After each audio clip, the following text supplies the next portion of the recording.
लेकिन अब आजकल के बच्चों को बहुत पहले से ही इवन 8-9 से ही फाउंडेशन में एडमिशन करा देते हैं। बच्चे 8-9 से ही प्लानिंग कर रहे होते हैं कि उनको मेडिकल के लिए प्रिपेयर करना है। बच्चों को पता होता है कि वो इंजीनियर बनने वाले हैं आगे चल के, लेकिन हम लोगों का उस टाइम ऐसा कुछ प्लानिंग था नहीं। 12th के बाद जाके हमें समझ में आया कि हमें आगे करना क्या है। चैट जीपीटी जब से लाइफ में आया है, मैंने कभी नहीं सोचा था कि मैं चैट जीपीटी कभी यूज़ करूँगी, लेकिन अभी मैं कोई भी मेल करने से पहले चैट जीपीटी से कंफर्म करती हूँ कि मैंने सारी चीज़ें ठीक तो लिखी हैं, सब कुछ सही तो है।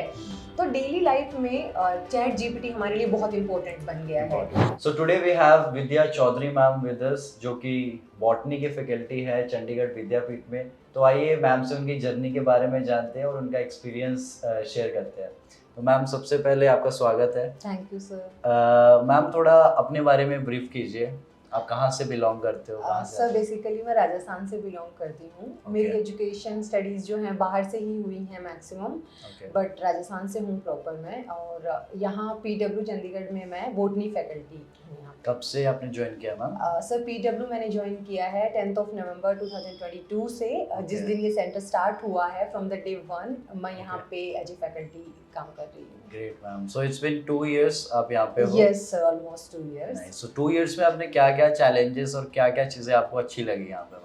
सो चैलेंजेस तो बहुत ज़्यादा नहीं है, क्योंकि ये सेंटर जब ओपन ही हुआ था, इनिशियली नया था। तो जब कोई भी सेंटर ऑफ कोर्स नया ओपन होता है तो कुछ चैलेंजेस तो रहते हैं यहाँ पे। तो वो सब थे। इनिशियली हम जब ज्वाइन किया था हमने, तो बहुत कम बैचेस थे हमारे पास, जो कि होता ही है नए सेंटर पे। तो हमने फास्ट ट्रैक पढ़ाना स्टार्ट किया था। उसके बाद हमारे पास मेडिकल में क्रैश कोर्स आया था। उसके बाद हम लोग वेट कर रहे थे कि हमारे पास नए बैच आएंगे। तो जब नया सेशन हमारा स्टार्ट हुआ नेक्स्ट ईयर, उसमें हमारे पास फिर 11th 12th एंड टॉपर के बैचेस स्टार्ट हुए। तब उसके बाद से हमारा अच्छा खासा वर्कलोड एंड अच्छा खासा सब कुछ काम स्टार्ट हुआ। पहले इनिशियली हमारे पास बहुत कम वर्कलोड हम बोल सकते हैं था, बहुत कम स्टूडेंट थे कनेक्ट करने के लिए। तो हम लोग बेसिकली वेट कर रहे थे कि बहुत सारे स्टूडेंट आएंगे, बहुत सारे बच्चों को पढ़ाएंगे, बहुत सारे बच्चों के साथ कनेक्ट बनाएंगे, जो कि न्यू सेशन में पॉसिबल हो पाया हमारे लिए। मैम, आपका बॉटनी में कैसे इंटरेस्ट आया जब आप अपने मेडिकल फील्ड में थे? So why you choose botany? There are so many other options also. Yes sir. So basically मेरा मास्टर्स जो है वो बॉटनी में नहीं है। मैं master of science in biochemistry from Banaras Hindu university. तो मेरा रिसर्च में इंटरेस्ट था। और रिसर्च में इंटरेस्ट की वजह से मैंने बायोकेमिस्ट्री चूज़ किया। वहाँ पे मैं बायोकेमिस्ट्री में ही एक्सपेरिमेंट, रिसर्च ये सब कर रही थी। प्लानिंग स्टार्टिंग से रिसर्च की ही थी, इसीलिए मैं बीएचयू गई, वहाँ से पढ़ाई किया। सोचा कि रिसर्च पे बहुत लॉन्ग टर्म करेंगे, बट हमेशा जो हम प्लान करके चले वो हो ज़रूरी नहीं है। वैसे ऐसा कुछ नहीं है कि मैंने प्लानिंग करके एज ए टीचर कि भाई टीचर ही बनना है मुझे लाइफ में, ऐसा कुछ प्लान नहीं था मेरा लाइफ में। बस हो गया, स्टार्ट किया टीचिंग। जैसे बोलते हैं शुरू मजबूरी में किया था, लेकिन अब मजा आ रहा है। तो अब बस पढ़ा रहे हैं, अच्छा लग रहा है। तो मैंने बायोकेमिस्ट्री से बॉटनी में स्विच किया है बेसिकली। ठीक है। तो मैम, टीचिंग प्रोफेशन आपको आपके लाइफ में क्या इम्पैक्ट लेके आया अभी? सर लाइफ में जैसे मैं रिसर्च को लेके हमेशा प्लान करती थी, तो अलग माइंडसेट था पूरा।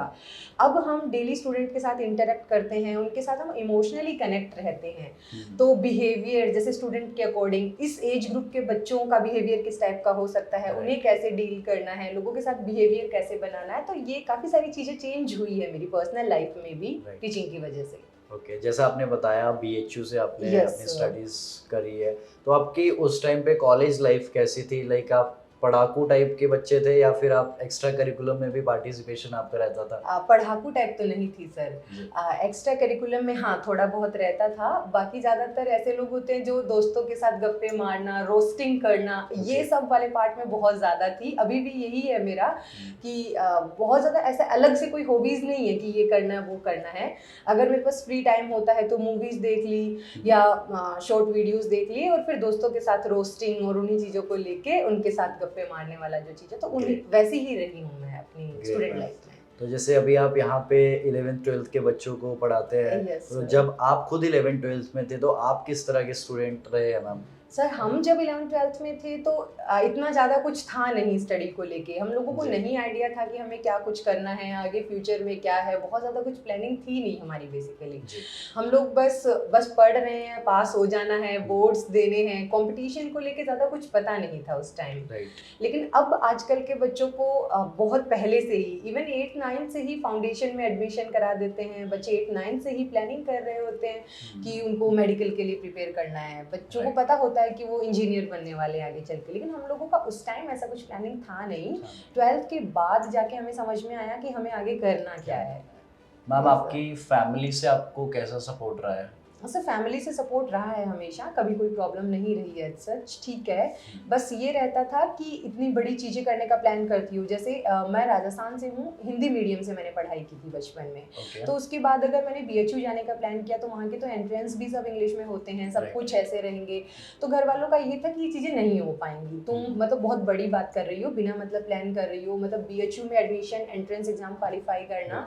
अब बायोकेमिस्ट्री डिपार्टमेंट जहाँ से मैंने पढ़ाई की है वहाँ पे ऑल इंडिया सर जनरल से 23-24 सीट्स होती थी। ओके। तो ऑल इंडिया में अगर आपको फाइट करना है और वो भी BHU जैसे यूनिवर्सिटी में, तो वो काफ़ी टफ हो जाता है। और लोगों को यही लग रहा था कि पहली बात तो तुमने इससे रिलेटेड कभी पढ़ाई ही नहीं करी, तो कैसे तुम रिसर्च में चली जाओगी, कैसे पढ़ाई करोगी।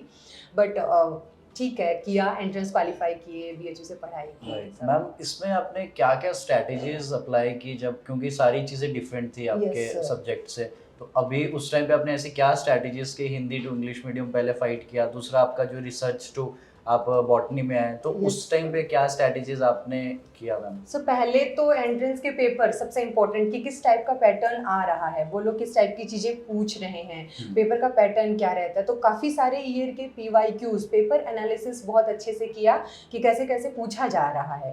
पेपर एनालाइज करने के बाद उससे रिलेटेड स्टडी मटेरियल का पता करना। फिर कुछ 1-2 सीनियर्स ऐसे मिल गए जिनसे पता चला कि हाँ आप यूनिवर्सिटी के लिए एंट्रेंस दे सकते हैं, क्वालिफाई कर सकते हैं। कुछ टीचर्स की हेल्प से भी, टीचर्स ने भी काफ़ी सपोर्ट किया, समझाया कि ऐसे ऐसे आप एंट्रेंस क्वालिफाई करके अच्छी यूनिवर्सिटी से पढ़ाई कर सकते हैं। तो उन लोगों की गाइडेंस से फिर पढ़ाई धीरे धीरे स्टार्ट की, बुक्स पढ़ना स्टार्ट किया, उसके बाद पेपर लगाने स्टार्ट किए, ऐसे करके फिर फाइनली एंट्रेंस क्वालिफाई किया। तो BHU में फाइनली एडमिशन लेके और मास्टर्स में अगर मैं बोलूँ तो मेरा स्कोर भी काफ़ी अच्छा रहा। जैसे मैंने सोचा था कि मुझे इंडिया लेवल के लोगों के साथ कम्पीट करना है, एडमिशन तो हो जाएगा, लेकिन एडमिशन के बाद की पढ़ाई कैसे होगी, वो 2 साल की जर्नी, वहाँ पे पढ़ाई करना, फिर मास्टर्स में अच्छा स्कोर करना। तो वो भी मैं अगर ओवरऑल बताऊँ तो 8 CGPA से ज़्यादा ही स्कोर किया है मास्टर्स में, तो वो फिर अच्छा हो गया था धीरे धीरे। Nice ma'am. मैम आपकी हॉबीज क्या क्या है? सर मैंने जैसे आपको बताया था अभी, बहुत ज़्यादा कुछ स्पेसिफिक हॉबीज़ नहीं है मेरी। गाने सुन लिए, मूवीज़ देख ली, और बाकी बस दोस्तों से गप्पे लड़ाना, बातें करना। फ्री टाइम पे आप ये करते हैं? फ्री टाइम पे ये करते हैं। Great ma'am. सो मेरे कुछ क्वेश्चंस रहेंगे मैम जी आपसे, सर। Just normal. AI को लेके आपका क्या ब्रीफ हो सकता है मैम? जैसे आज की दौर में आर्टिफिशियल इंटेलिजेंस को बहुत ज़्यादा मान्यता दी जा रही है, पर आपके अकॉर्डिंग आपको क्या लगता है AI में आने वाले क्या क्या फ्यूचर में ऐसे क्या क्या फीचर्स आ सकते हैं जो आगे हमें हेल्पफुल भी हो सकते हैं या कोई इम्पैक्ट भी दे सकते हैं? Yes sir. जैसे AI के बारे में बात करूँ तो 5-7 साल से काफ़ी डेवलपमेंट हुआ है, बट स्टिल पब्लिक के सामने पिछले 2 साल में इसका इम्पैक्ट बहुत ज़्यादा देखने को मिल रहा है। जैसे मैं पर्सनली अपनी बात करूँ तो मुझे AI के बारे में ज़्यादा कुछ नहीं पता था 2022 के पहले। उसके बाद जैसे ही OpenAI ने अपना ChatGPT का नया वाला वर्जन जैसे लॉन्च किया था, तो ChatGPT जब से लाइफ में आया है, मैंने कभी नहीं सोचा था कि मैं ChatGPT कभी यूज़ करूँगी, लेकिन अभी मैं कोई भी मेल करने से पहले ChatGPT से कंफर्म करती हूँ कि मैंने सारी चीज़ें ठीक तो लिखी हैं, सब कुछ सही तो है। तो डेली लाइफ में ChatGPT हमारे लिए बहुत इंपॉर्टेंट बन गया है। ऐसे ही AI की बहुत सारी टूल्स हैं जो हमारे लिए हमारी डे टू डे लाइफ में काफ़ी इंपॉर्टेंट बनी हुई हैं, जिनको हम लोग यूज़ करते हैं। और आपको क्या लगता है मैम, जो रोबोट्स होते हैं अगर वो हमारे रियल लाइफ में आ जाए तो हमारा वर्क कितना इजी हो सकता है, या फिर हमें उसके ड्रॉबैक्स फेस करने पड़ सकते हैं? जैसे एक कॉमन रोबोट है सोफिया, जो इसके बारे में लोगों ने सुना है, वो बहुत कॉमन है। तो ऐसे बहुत सारे और अदर रोबोट्स भी हैं जो फंक्शनल है, मार्केट में काम कर रहे हैं बहुत सारे, Okay. बट इसके कुछ पॉजिटिव इम्पैक्ट तो हैं। जैसे हमारी एजुकेशन इंडस्ट्री की ही मैं बात करूं तो कुछ रोबोट स्पेसिफिकली एजुकेशन इंडस्ट्री के लिए ही बनाए गए हैं, जी। जो कि कंटेंट क्रिएशन में रोल प्ले कर रहे हैं, जो कि बहुत सारे अदर जो काम है, एक्टिविटीज़ हैं, उसमें स्टूडेंट्स की हेल्प कर रहे हैं। लेकिन कहीं ना कहीं इसका नेगेटिव इम्पैक्ट भी है बहुत सारा। Okay. जैसे एआई स्टूडेंट्स के लिए अच्छा है अगर वो उसको अच्छे तरीके से यूज़ करना चाहें तो, क्योंकि अभी अगर स्टूडेंट्स को होमवर्क दिया जाता है सपोज, तो वो लोग एआई से या चैट जीपीटी से पूरा का पूरा कॉपी करवा के ले आते हैं। तो उसमें वो अपना दिमाग कुछ नहीं यूज़ कर रहे, उसमें उनका खुद का कंटेंट कुछ नहीं डेवलप हो रहा, इसमें वो अपनी तरफ से कोई मेहनत नहीं करना चाह रहे, डायरेक्ट कॉपी पेस्ट करवाया चैट जीपीटी से छाप लेते हैं। एग्जाम्स में चीटिंग में बहुत ज़्यादा कर रहे हैं। तो पॉजिटिव तरीके से यूज़ किया जाए तो एआई बहुत अच्छा फीचर है इसके। जैसे मैं बोलूँ 10 साल पहले सोशल मीडिया का इतना ज़्यादा नहीं था इन्फ्लुएंस, आज हम लोग बिना मोबाइल के 5 मिनट 10 मिनट भी नहीं रह पाते हैं। अब किसने सोचा था 15 साल पहले अगर मैं बात करूँ तो कि हम लोग पूरे टाइम फ़ोन के बिना रह ही नहीं पाएंगे, बार बार अपना फ़ोन चेक कर रहे होते हैं हम लोग। तो मेरा मानना है आने वाले 10-15 साल में जो एआई है वो सोशल मीडिया की भी जगह ले लेगा, क्योंकि अब हम लोग सोशल मीडिया क्यों यूज़ करते हैं, या तो नॉलेज के लिए या तो अपने आप को एंगेज रखने के लिए, और जो भी टाइम पास के लिए हम बोल सकते हैं। ये सारी चीज़ें जब एआई से पॉसिबल हैं, आने वाले टाइम में धीरे धीरे हो रही हैं, क्योंकि हमें जैसे पर्सनल असिस्टेंट की तरह लोग यूज़ करते हैं एआई को, तो हर एक चीज़ तो एआई कर पा रहा है, तो हम क्यों सोशल मीडिया की तरफ जाएंगे। तो मुझे पर्सनली जो लगता है कि एआई आने वाले टाइम में बहुत ज़्यादा डेवलप होने वाला है। एआई के फीचर्स बहुत एडवांस होने वाले हैं, जो चीज़ें हम 10-15 साल पहले नहीं सोच सकते थे वो आज हैं। ऐसे ही अब हम जो सोच भी नहीं सकते वो सारी चीज़ें 10-15 साल बाद एआई की वजह से पॉसिबल हो। आपको क्या लगता है ma'am, machine learning and artificial intelligence में जो आने वाले जो फीचर्स या एप्लीकेशंस, ऐसे क्या क्या एप्लीकेशंस हो सकते हैं आपके अकॉर्डिंग? सर जैसे भी कोई भी नई टेक्नोलॉजी आती है मार्केट में तो उसके कुछ पॉजिटिव इम्पैक्ट्स होते हैं, कुछ नेगेटिव इम्पैक्ट्स होते हैं। अब हम सब बात करते हैं कि एआई बहुत एडवांस अच्छा करने वाला है आने वाले टाइम में, ऑफ कोर्स अच्छा करने वाला है, लेकिन इससे बहुत सारे सेक्टर्स पे नेगेटिव इम्पैक्ट भी पड़ने वाले हैं। जैसे कि बहुत सारे लोगों की जॉब जा सकती है इसमें, जो कंटेंट क्रिएशन वाले लोग हैं, जो खुद से सब कुछ अपना प्लान करते थे, उनकी बहुत ज़्यादा वैल्यू होती थी, लेकिन आज ये चीज़ें बहुत कम सेकेंड्स में एआई के थ्रू करवा ली जा रही हैं। तो उन लोगों की जॉब, एजुकेशन इंडस्ट्री में भी एआई बहुत इंपॉर्टेंट, कंटेंट क्रिएशन एआई से कराया जा रहा है। तो जो लोग, अब ऐसे में हम ऐसा नहीं बोल सकते कि एआई लोगों की जॉब ले लेगा, ऐसे में लोगों की जॉब जो है वो स्विच करेगी। जो लोग इसमें एक्टिव रहेंगे, जो लोग इसमें अच्छे से जान पाएंगे, मशीन लर्निंग का अच्छा नॉलेज रहेगा, वो बहुत अच्छा कर जाएंगे इसमें। बट जो लोग खुद को अपडेट नहीं करेंगे इसके साथ, एआई बहुत फास्ट स्पीड में अपडेट हो रहा है, लेकिन अगर इतनी ही स्पीड में लोग उसके साथ अपडेट नहीं हो पाए ना, तो फिर वो एक प्रॉब्लम बन जाएगी लोगों के लिए। जो लोग मशीन लर्निंग को नहीं सीखना चाह रहे वो लोग फिर नहीं कर पाएंगे इससे रिलेटेड। तो जितना फास्ट स्पीड में एआई डेवलप हो रहा है, लोग अगर उसके साथ साथ खुद को कर लें इम्प्रूव, तो ये चीज़ पॉसिबल है। जैसे मैं एक दिन एलोन मस्क का एक वीडियो देख रही थी, उसमें उन्होंने बोला था कि जो एआई है अगर उसको हम स्लो डाउन नहीं करेंगे तो ये आने वाले टाइम पे न्यूक्लियर वेपन से भी खतरनाक हो सकता है। तो वो इसकी नेगेटिव इम्पैक्ट की तरफ बता रही थी, क्योंकि एआई में ना डिपेंड करता है उसको यूज़ करने वाला कैसा है। अगर उसको सही तरीके से यूज़ किया जाए तो उसके बहुत पॉजिटिव इम्पैक्ट हो सकते हैं, लेकिन उसको नेगेटिव डायरेक्शन में लेके जाएं तो उसके बहुत सारे नेगेटिव इम्पैक्ट्स भी हो सकते हैं। तो इट डिपेंड्स कि उसको यूज़ कैसे किया जा रहा है। Right ma'am.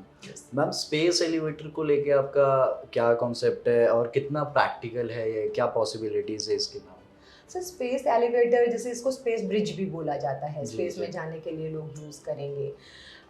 इस पे थियोरेटिकल कॉन्सेप्ट्स जो हैं वो बहुत ज़्यादा चल रहे हैं। जैसे कि मैं बोलूँ, जापान का जो स्पेस एजेंसी है जैक्सा, तो जैक्सा ने स्पेस एलिवेटर बनाने के लिए बोला है कि वो 2050 तक बना देंगे, लेकिन प्रैक्टिकली देखा जाए तो अभी तक ये सिर्फ थियोरेटिकल कॉन्सेप्ट्स हैं।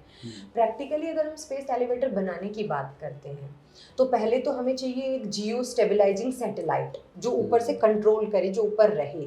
फिर उस जो सैटेलाइट है उसको कनेक्ट करना अर्थ के साथ, वो एक वायर या रोप के थ्रू कनेक्ट करेगा। अब वो वायर या रोप बहुत ज़्यादा डिस्टेंस तक स्टेबल रहे, तो ऐसे में हमें बहुत अलग टाइप के मेटल्स चाहिए होंगे। जैसे कि अगर हम बात करें स्टील, तो फिर वो बहुत हैवी हो जाएगा। अब इतना हैवी अगर कोई मटेरियल हम यूज़ करेंगे तो वो भी पॉसिबल नहीं है। बिल्कुल। तो इसको लेके जैक्सा जो बोल रहा है, उन्होंने माना है कि वो कार्बन नैनो टेक्नोलॉजी का यूज़ करेंगे, वो ग्राफेन एक मटेरियल है उसका यूज़ करेंगे। Okay. तो इन सबको यूज़ करेंगे, जिससे कि वो बता रहे हैं कि ये जो कार्बन नैनो फाइबर्स हैं, ग्राफेन है, ये सब बहुत लाइट वेटेड भी हैं प्लस बहुत स्ट्रॉन्ग भी हैं। तो वो उतनी डिस्टेंस तक इसको कनेक्ट करके रख पाएंगे। तो इतनी सारी चीज़ें प्रैक्टिकली बनाना ये बहुत टाइम लगेगा। अब बनाने को पॉसिबल तो हो सकता है, लेकिन इसके पीछे सबसे बड़ा जो इसको कम इम्पोर्टेंस दिए जाने के पीछे रीजन माना जा रहा है, वो ये माना जा रहा है कि ये इकोनॉमिकली फिजिबल नहीं है। क्योंकि बना लेना बहुत बड़ी बात नहीं है। अगर बहुत ज़्यादा खर्चा करके अगर सारे कंट्री अपनी तरफ से कंट्रीब्यूट करें, सब मिल के इस पे प्लान करें, तो बन सकता है, प्रैक्टिकली पॉसिबल है ये। लेकिन बनाना है कि नहीं, ये डिपेंड करता है इसकी इकोनॉमिक वैल्यू क्या है और इकोनॉमिक फिजिबिलिटी क्या है। क्योंकि अगर स्पेस एलिवेटर बना दिए तो बहुत सारे पॉजिटिव इम्पैक्ट्स हैं। ऑफकोर्स बहुत ज़्यादा एडवांस टेक्नोलॉजी है ये, बहुत सारे जो रॉकेट के थ्रू और अभी जो चीज़ें चल रही हैं उनसे जो नेगेटिव इम्पैक्ट्स होते हैं उनसे बचा जाएगा। लेकिन इकोनॉमिकली ये चीज़ उतनी फिजिबल है नहीं, क्योंकि बहुत ज़्यादा खर्चा लगेगा। उसके बाद एक बार अगर स्टेबल हो गया, बन गया, अब ये एलिवेटर ऐसा तो नहीं है कि बिना एनर्जी खर्च कर ही लेके जाएगा। हर बार अगर ट्रैवल करना है स्पेस में तो बहुत ज़्यादा एनर्जी हर बार खर्च करनी पड़ेगी। फिर ये कितना स्टेबल है इसकी भी गारंटी नहीं है। तो प्रैक्टिकली रिसर्च के थ्रू अभी तक कुछ प्रूवन नहीं है। स्पेस एलिवेटर का कॉन्सेप्ट अभी तक सिर्फ थियोरेटिकल कॉन्सेप्ट बना हुआ है। ये पॉसिबल हो सकता है अगर बहुत सारे कंट्रीज में कंट्रीब्यूट करें, क्योंकि इकोनॉमिकली बहुत महंगा पड़ने वाला है। अब इतना खर्चा करना और उसका उतना फायदा है, इसको देख के इस पे किया जाएगा। Wonderful answer, ma'am, and thank you so much for your valuable time. Thank you, It was sir. really beautiful explanation of each questions. So thank you so much for your time, ma'am. Thank you, sir.